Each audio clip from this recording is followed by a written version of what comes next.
I am Dr. Jesse, and I can treat your fuck up.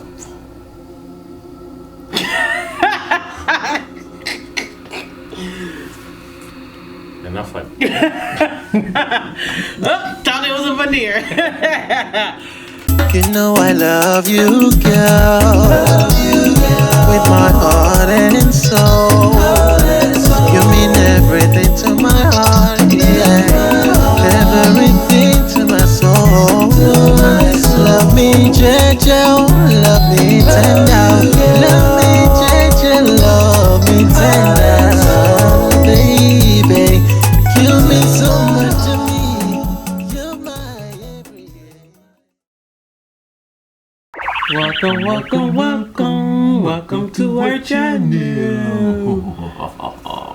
I'm Joyce I'm Jesse. and we're back with another. Video. Don't forget to like our video, subscribe to our channel, and hit the little bell notification button so that you can be notified whenever we Post it. So, in the spirit of Halloween, Yep. let's tell some scary stories.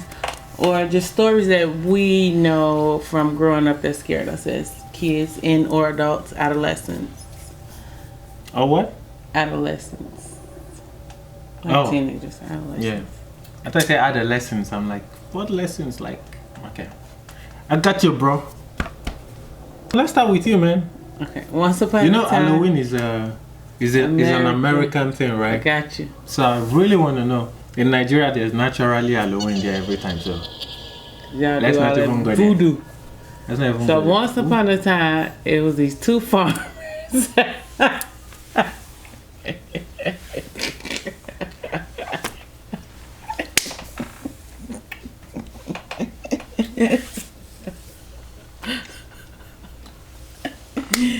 Okay. I'm a doctor. I'm gonna treat your fuck up. Don't worry. Talking about two farmers. Farmers, my ass. No. So this is a story that I heard growing up.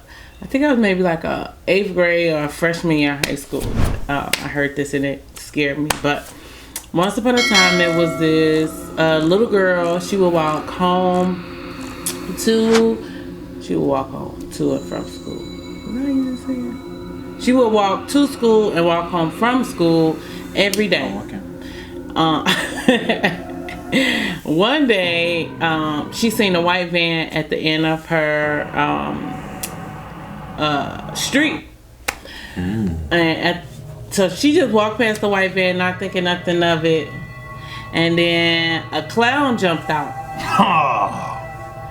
and he ended up snatching her, and then they ended up finding her a few days later in an abandoned building, right? Now I heard that story, and after that it just started, like, white vans started popping up and kids started missing. So now, so now I don't play with no white vans, like those utility vans that be in our parking lot sometimes. I don't play. I don't stop by when I see one. I don't walk past it, near it, by it, none of that. Oh, That really scared me. that's a good one. That was scary. That would scare me as a kid, though. It did scare That would us, scare me, man. And then one of my cousins said that she seen a girl get kidnapped from the white van with the clown.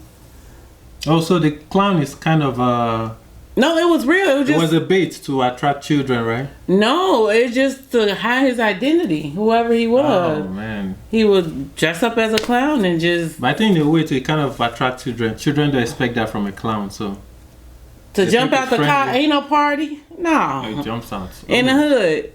In the Oh, hood, you man. jumping out with a clown outfit on now. But that scared me a lot. So, so one thing that scared me as a kid though in Nigeria was It was two farmers. no, not two farmers. No, I was trying to tell the story. There's this myth then as kids. My mom would always tell us not to whistle in the afternoon. She says that when you whistle, you know, a snake is gonna come from nowhere. It's like you're calling a snake. And in my head, I'll be like, how possible is that? But it got me scared though. I never did it. If I see someone, if I see any of my classmates or schoolmates or whoever whistling in the afternoon, I'll be like, no. A snake is gonna come. You're inviting a snake. Guess what? I ain't seen nothing like that. Like all those things were huge, like, but it scared me as a kid, you know. Another one is what they call willy willy. Like parents use that to scare kids. Willy willy is like a masquerade, you know. Kids are always definitely scared of masquerades. So they would always say willy willy, stuff like that, man. That's just it. They say willy willy, come here, willy cuckoo. There were a bunch of songs, you know. But it was scary though. And then I didn't go to a boarding school, but for those who went to boarding schools, they have all sort of myths that I heard about. They have the bush baby, they have the something moi or what is it called? They have the mommy water. I mean, if you know those stories, if you're listening and you know any of those stories, like, let us know in the comment section. But there are a whole bunch of myths in Nigeria. So tell me one. I got one more for you. Okay, I got one. You know. So, back in the day, they used to have these clown masks, but you hang them up on the wall. They were for decorations. And it would just be masks, different colors. You get some with glitter, some more settled, any kind. My grandmother used to have a whole lot. My grandmother was really mean. So one day I was like, you know, Grandma, what these masks mean? And my grandma like, oh, nothing. It's just, you know, some stuff that I like, decoration. And one of my cousins told me that it was from her killing people. Because every time she'll kill somebody, a mask will pop up. But look, it kind of seemed that way because she was so mean. So it'd be like, every time, I don't know, one of her friends would come around for a while. You know, you'd be like, oh, Grandma, what happened? Da-da-da. She wouldn't tell you, but then a mask would pop up, a new mask. And it'll kind of make you like, oh, this mask will be something I think such and such will wear, Mr. Otis will wear, or whatever. So. And that scared you as a kid? Yeah, that scared me. I thought Grandma was going to kill me and have a mask for me. No, I ain't like that. She's been talking about two farmers. Because I gave her an hint. She's been going about two farmers. So yeah, the two farmers story. Before I get to the two farmers, there's a movie, Agbaranla, Aya Matanga. That movie scared me as a kid. It's by Mount Zion Film International Corporation Production, whatever they are called. It's a Christian movie. That movie scared me as a kid. I'm sure Nigerians watching knows that movie. It scared me. It probably still scares me self. However, so there were two farmers. One was doing very well. The other one was doing terribly bad. You know, it's the same farm in the farm, of course, but then the way the other one was making his farm grow rich and, you know, making money was really prosperous. The other guy was wondering, definitely was envious and jealous. So guess what? He wore his evil cap. Actually visited a voodoo priest and told the voodoo priest that, oh, there's this guy that stole his blessings, he stole his progress, and, you know, he wants to get his progress back, get his blessings back. The voodoo priest was like, nobody messes with the child of the priest. So the priest gave him a pot, a big pot, big enough like a life-size pot, and a mat. He told him every night, go into this pot and swim in it. He gave him some liquid or whatever, or maybe put water in it, I can't remember, but swim in the pot, it will change to a snake, and then he should go and crawl in the guy's farm, just crawl around and come back, lay on the mat, then he'll transform back to a human. That's it. And all the guy's progress, his successes, everything is gonna, you know, be transferred to him. And apparently the guy did that and he became rich, you know, the other guy was going down, you know, this guy did it and was getting famous and whatever. But one fateful day, oh man.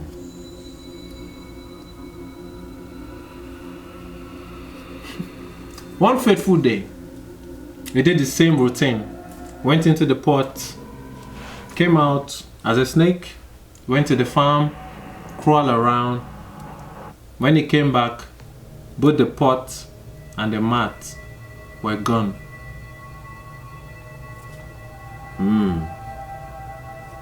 Someone saw him when he was transforming earlier, and the person broke the pot, took the mat, and left.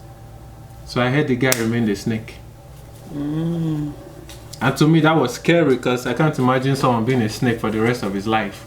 And in a way I felt that was good for him because he got what he deserved. The other stories I know today are Instagram story, Facebook story, and YouTube shorts, which are YouTube stories too. Those are the stories we know today.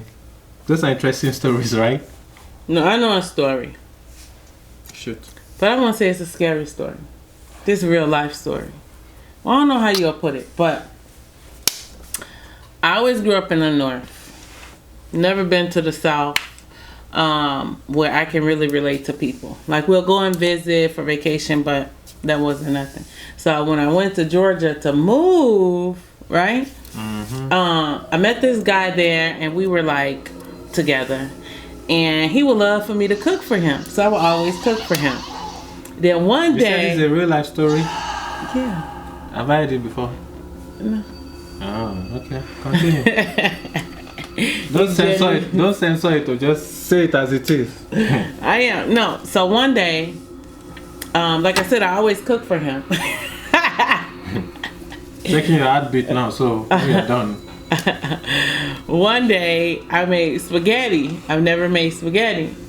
And so I ate the spaghetti. You know, my son ate the spaghetti. And I was, making his plate. And he was like, oh, I don't eat people's spaghetti. So I'm like, what? And he was like, no, I don't eat nobody's spaghetti but my mama's. And I'm like, that's weird. Why?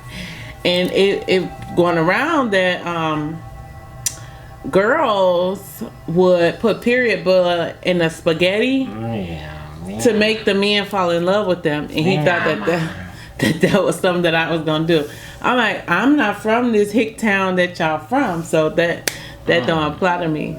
So after that, I just stopped making spaghetti for men because I never wanted them to think that. But guess what? Come to think of it, it's not only spaghetti, man.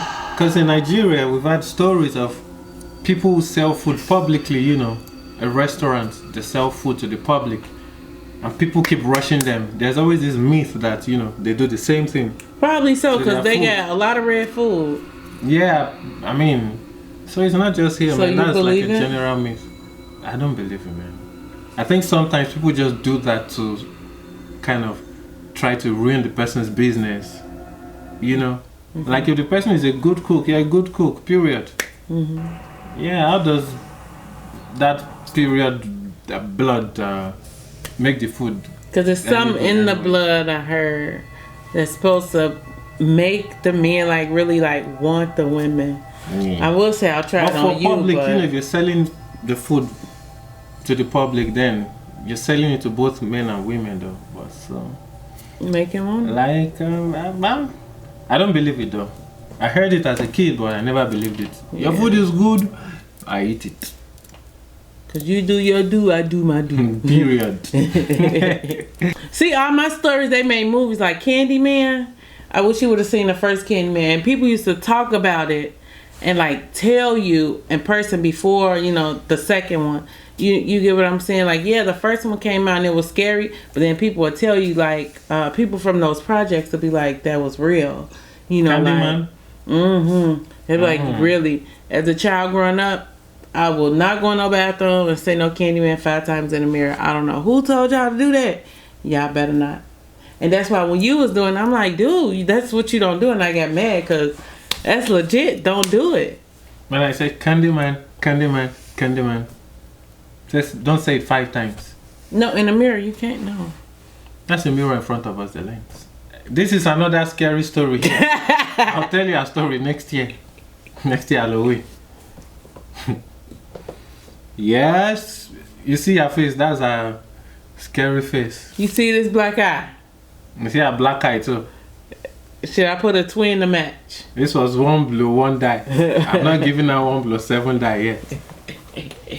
And don't forget to like this video, subscribe to our channel, and hit that little bell notification button so that you can be notified whenever we post. And that's it.